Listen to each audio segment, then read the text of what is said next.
Islam is basically decolonization on crack. Yeah, the story of our genesis. Shaitan is challenging Allah to drive us away from him because he thinks something made of clay is inferior to something made of fire. Aryan concept. This concept of supremacy, it's not a political problem. It is man versus Satan problem. Islam is here to root out oppression. Islam will travel through the world to remove oppression from people. When those people saw Islam, they were so impressed by its justice. Islam never colonized. We were predominantly a Christian population. We didn't mass convert under Umar. Then the Crusades came. Blood was up to the knees. They came and killed us. We were Christian like them. The reason is twofold. One, we were happy with the Muslim rule. Second, we were indigenous people to that land. We can claim it. The goal was for Europeans to colonize it. Even though we had the same religion, it wasn't good enough. Salahuddin came hundreds of years later. There was justice everywhere. That's when you had mass conversions of Palestinians becoming Muslim. The whole project of Israel coming back is just phase 3 because it didn't really work out the first time. One of the labels shutting people down is anti-Semitism. There are 3 Semitic languages: Hebrew, Aramaic, Arabic, 3 sister languages. The people who speak these languages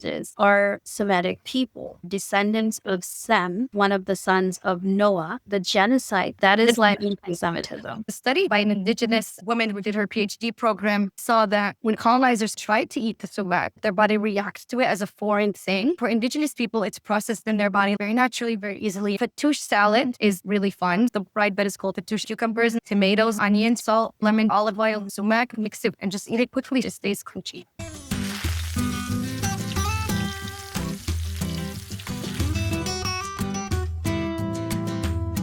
Assalamu alaikum and hello everyone. Welcome to another episode of Masala Muslima, faith-flavored living. I'm so excited to have you here.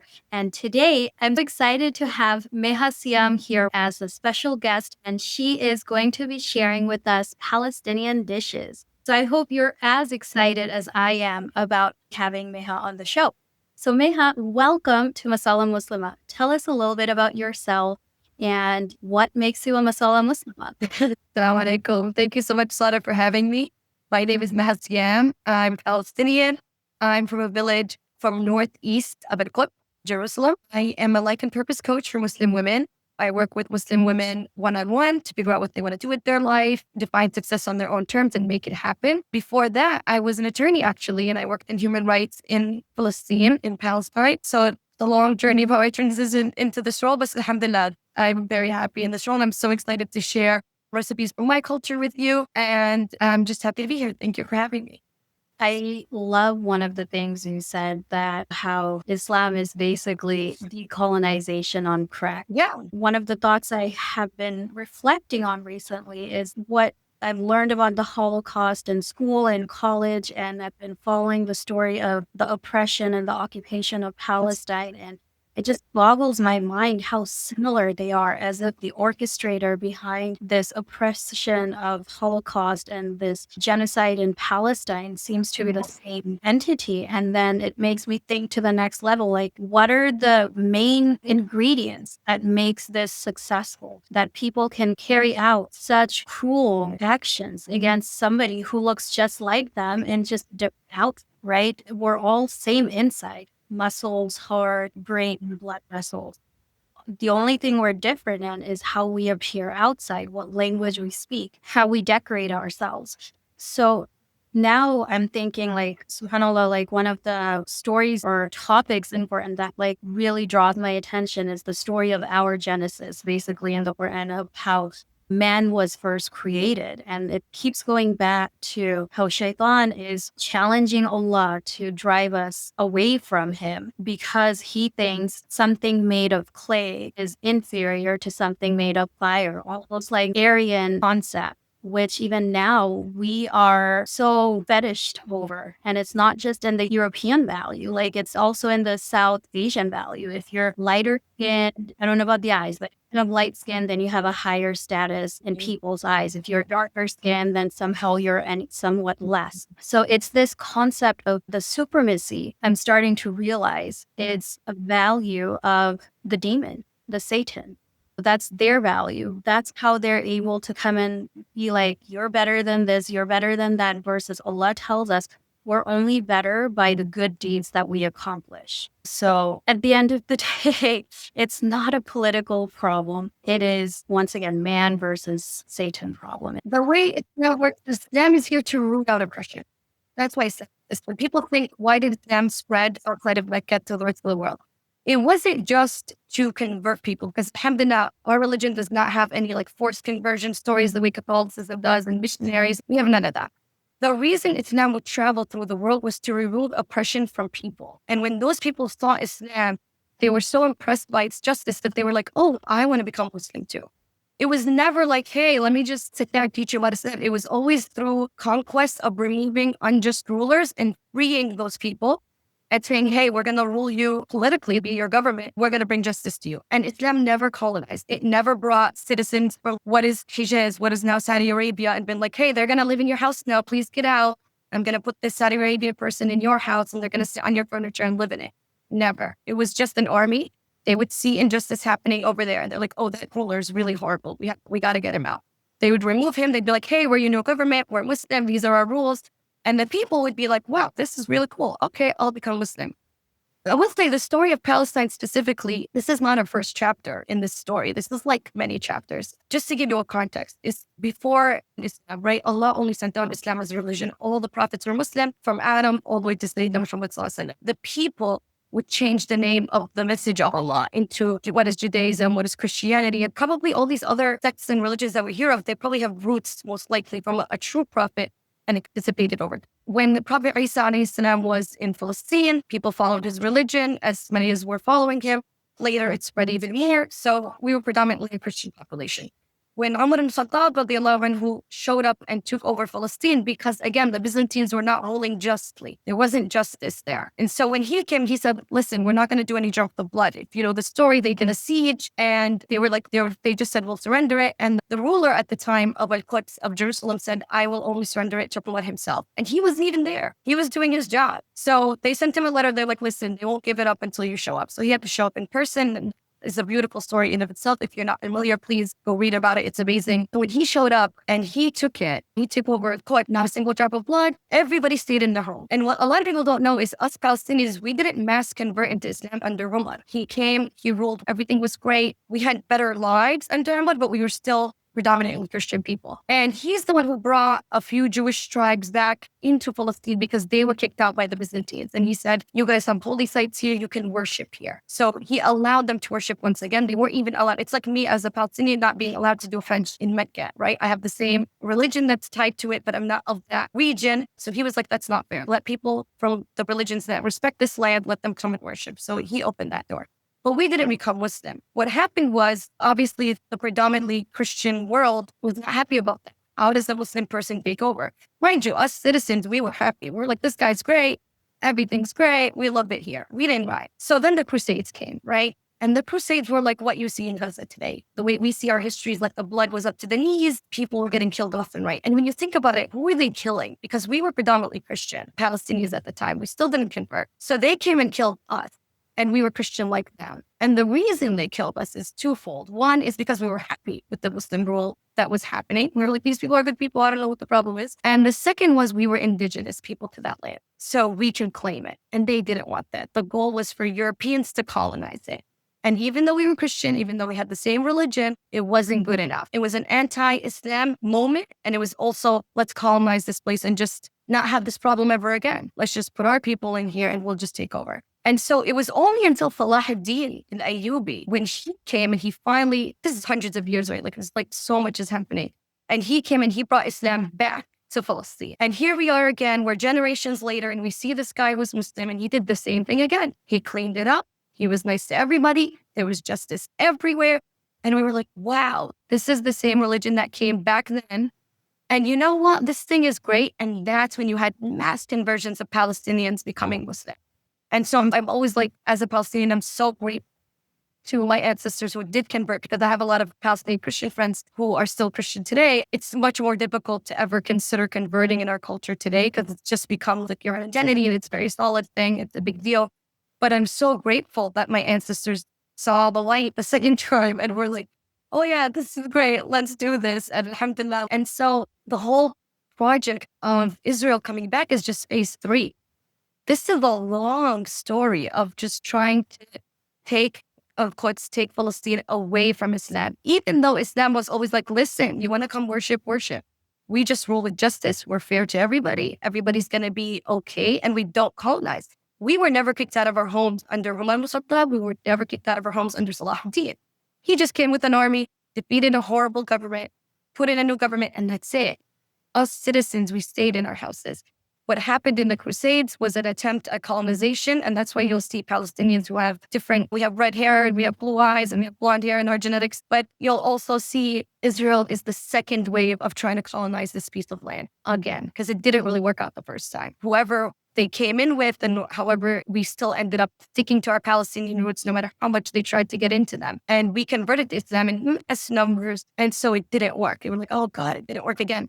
And so when Israel came back, there's a famous statement by, I think it was, can't remember who, but you could look it up, who said Salahuddin were back when they came back with the British and Israeli project. Like they act like a general actually said, like thousands of years later, like you have to think about, this is such a long game for them. It's such a long game. And this is just another chapter in a really big book. As Palestinians, we know that because it's in our DNA. Our parents tell us the story. Our grandparents tell us the story. We keep passing it on. And we hold on to this because this is not our first rodeo. We've been through this before. But that's what Islam is about, is removing oppression. So even though the fight is against shaitan, of course it is. It always is. But a shaitan does have human soldiers, pun intended, that are working his work on the ground, and we see them, and they're everywhere, and they're proud of the violence they're committing. They're happy to tell you about it. They're happy to film it themselves and post it on their personal accounts. You get to see it on the internet. And that's when shaitan has a really hard grip on somebody. And Islam doesn't shy away from it. Islam says, you're oppressive, I will fight you back. It doesn't say, listen, let's talk about it some more.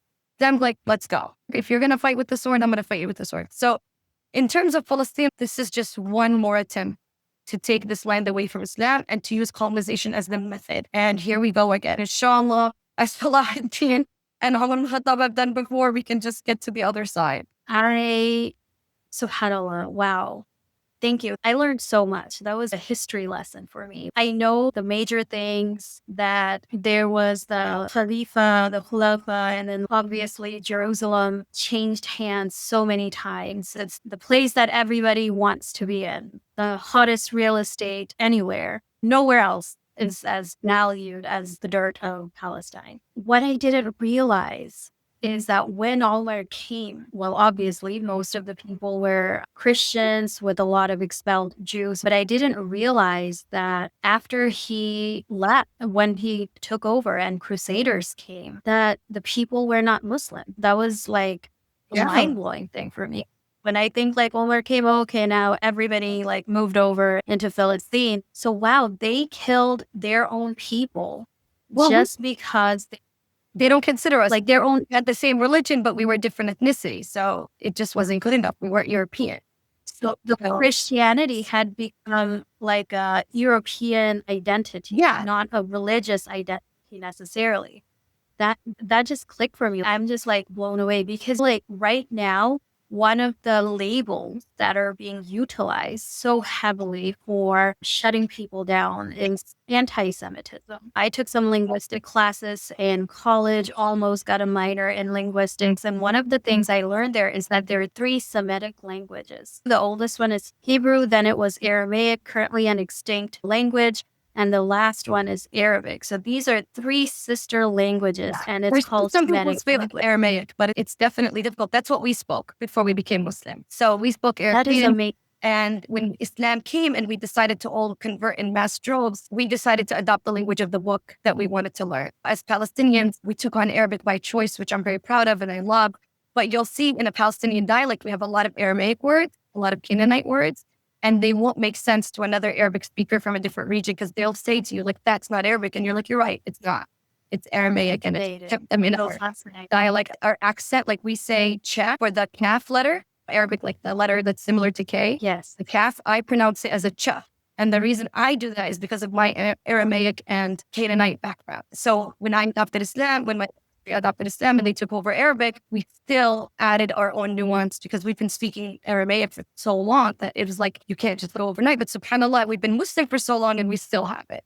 So it's still in our cadence, it's still in our accent, it's still in the way we pronounce things. Another thing I learned, wow, subhanAllah, that's amazing. Going back to that concept that I was talking about, that I think we really need to challenge these labels and redefine them. And one of the things I heard recently on Facebook, this amazing speaker, she was saying, like, you need to decolonize the language. And I think this is one of the phrases that needs to be decolonized and looked more upon. For sure. Because at the end of the day, a people are a people based on what language they speak.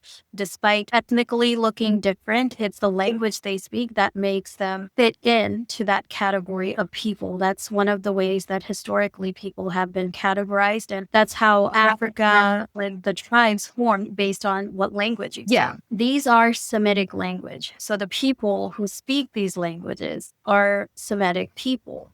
Anybody can go on Google and ask Google, and AI will also answer, like, who are the Semitic people, or who are the Semites, or what does Semitic mean? It will say it's for the people who are descendants of Sem from Bible, and he was one of the sons of Noah. This is one that I will probably dive into, and maybe one of the listeners can educate me more on this. So here's my hypothesis, is that the people that are descendants in what's now called the Middle East region, their descendants of the son of Noah alayhi salam, and so that's why they look like a certain way. And now when you go into Europe, circa Holocaust, before Hitler, Europe, and even before, like if you read, what's that guy's name? William Shakespeare's book, Merchant of Venice. I was very fascinated by the character Shylock. Like the rest of the story was not interesting, but Shylock captured my attention.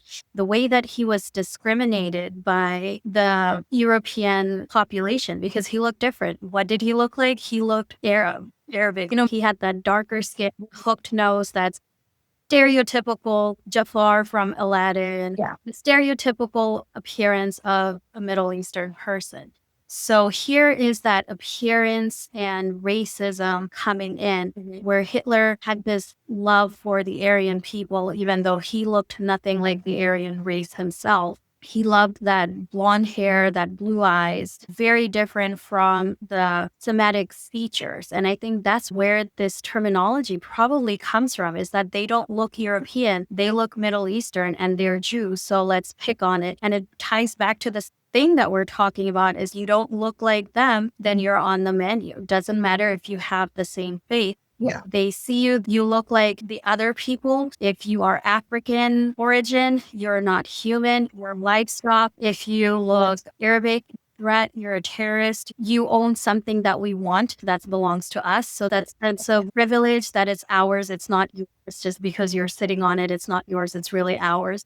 If you're from South Asia, you have the spices, you have some because you can defend yourself, but really the diamond, the gold, the spices are really ours. We're going to take it back. Basically, what is coming down to that concept of we need to re-challenge this concept of anti-Semitism, because to me, a non-Arab, it is anti-Middle Easternism.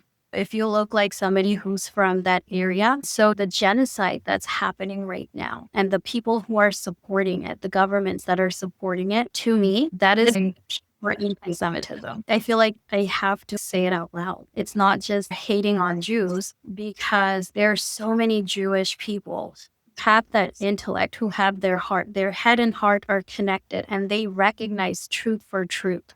And they recognize evil for evil, and they are putting their safety on the line to put themselves out there and speak up. And they consider themselves Jewish. And there's, on the right side, there's Christian people like that. There's people of all faith.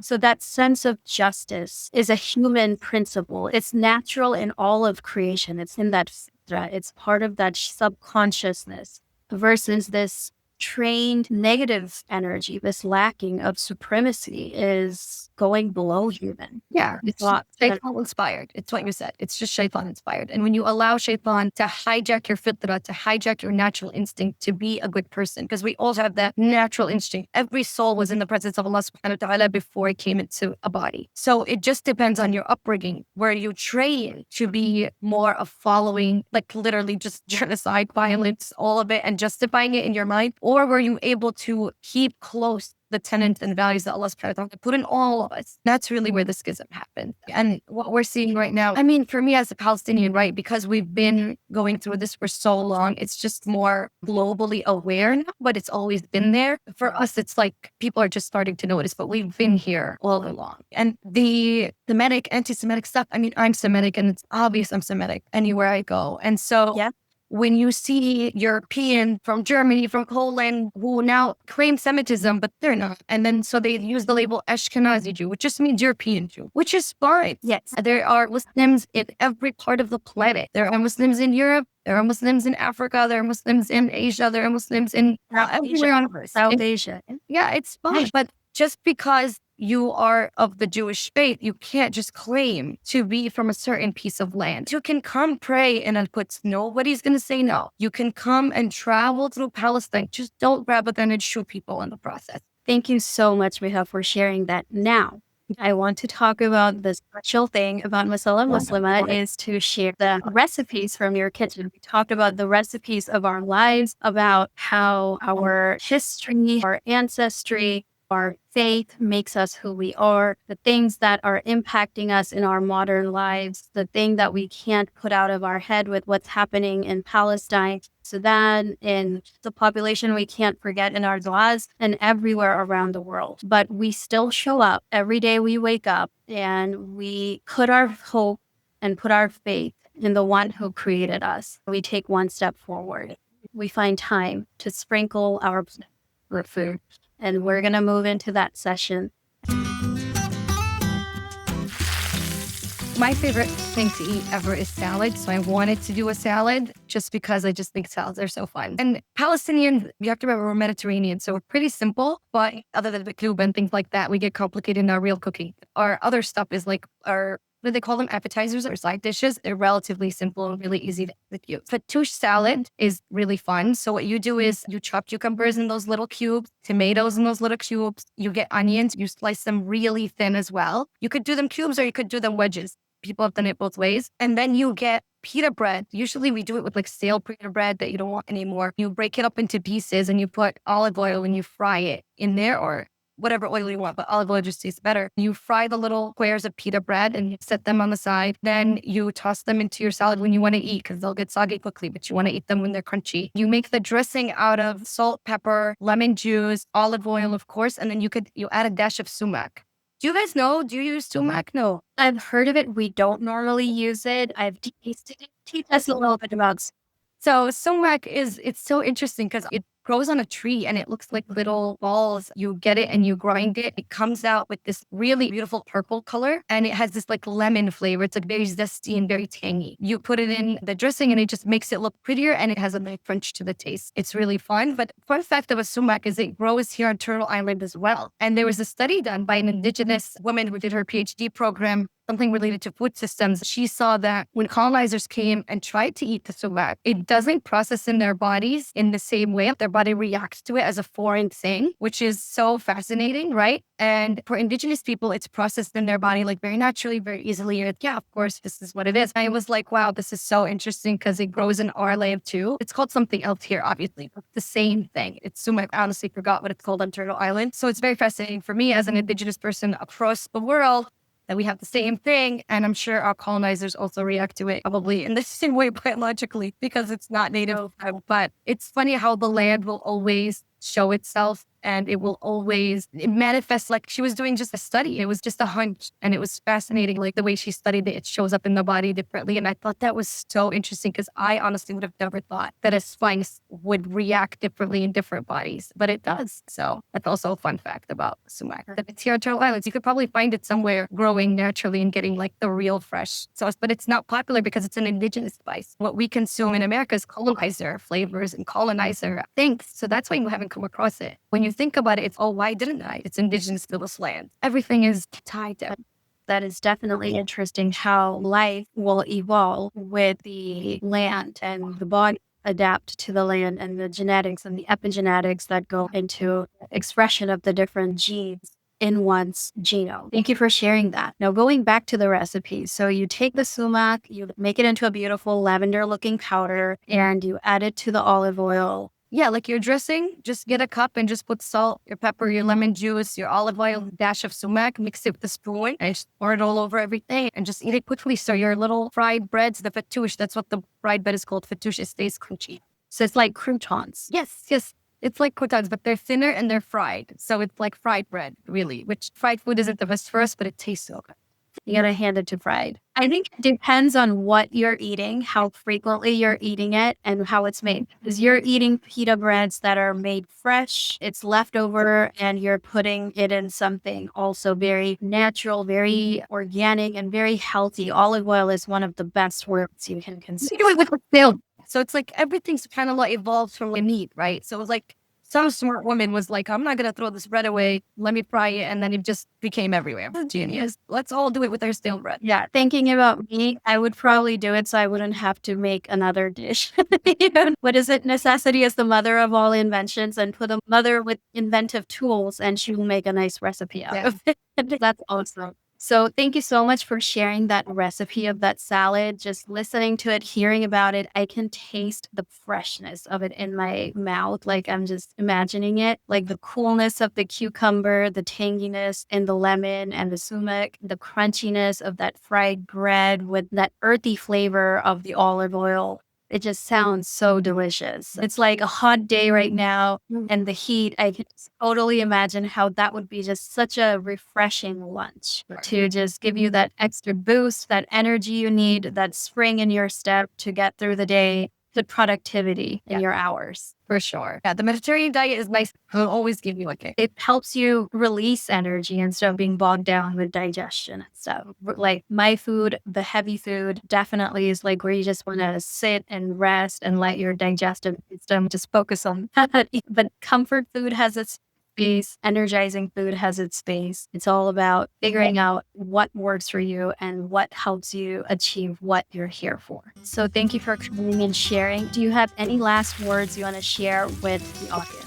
I really do appreciate this beautiful space for Muslim women, especially. I love when I can connect to a Muslim woman, and these are the moments where I appreciate the internet, because alhamdulillah that we were able to connect and meet each other, and you have a friend in me. I want to say that I know it's so terrifying out there, and it's so scary, and everything seems so bleak, but always remember saying of the Prophet ﷺ that even if the world is falling apart, if you have a little plant it anyway, and this is what we need to do. We need to give ourselves the tools and the ability to show up every single day. So whatever that means for you, do it, use it. And as a coach, I help Muslim women do this. I do free consultations. It's my way of giving back, just allowing you to see what's possible. What can you do in this world? Because the more of us can show up fully, like you said, we can just one at a time change the world. We shouldn't stop and give up and say, oh my God, it's so awful. I can't even process. We process our grief, we cry, and then we wash our face, we pray, and we show up into the responsibility and the privileges that Allah subhanahu wa ta'ala catered to us, and we rise to the occasion. Beautifully said. Thank you, Meha. And dear audience, thank you so much for joining us for another episode of Masala Muslima, faith-flavored living. We shared our lives, we shared our recipes, and we hope that in the process, your life was touched and increased. And I hope that you join us next time. Have a good day, have a good time, and take care. Assalamu alaikum.